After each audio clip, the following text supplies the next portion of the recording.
In the previous video, we looked at working with Excel files. In this video, we're going to take a look at how to install RJDBC, download JDBC drivers, connect to MySQL, and retrieve table list from connection.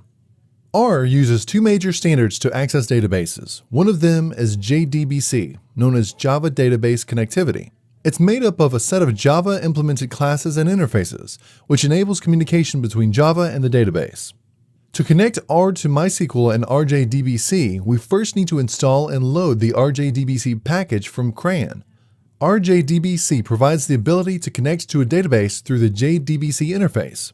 As JDBC is implemented in Java, you should install RJava prior to RJDBC. Before starting, we need to prepare a MySQL environment. If you have a MySQL environment installed on your machine, Windows, you can inspect server status from MySQL Notifier. If the local server is running, the server status should prompt localhost online as shown here.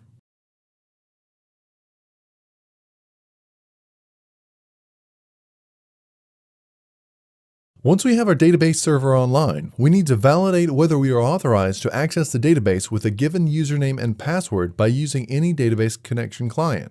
For example, you can use the MySQL command line client to connect to the database. Make sure that you save your username and password at a secure place, as you'll need it later. We'll perform some steps to connect R to MySQL with RJDBC. First, we would install and load the RJDBC package. We then download the JDBC driver for MySQL from dev.mysql.com. This is the link.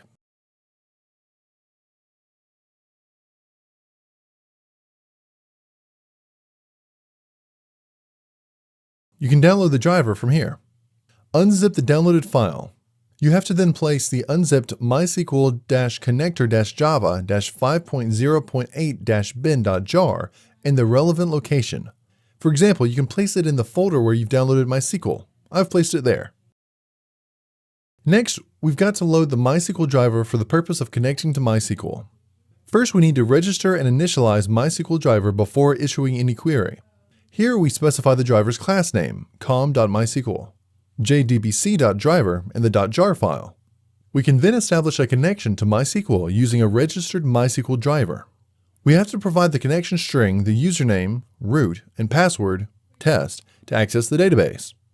After the connection is established, we can now issue some SQL queries to the database. First, we list the table within the database with dblistTables. You can see the tables from the database I've used, and here's the username and password for MySQL. Next, obtain the data from the database using the select statement. Here we're asking for all the information that is available in ActorInfo.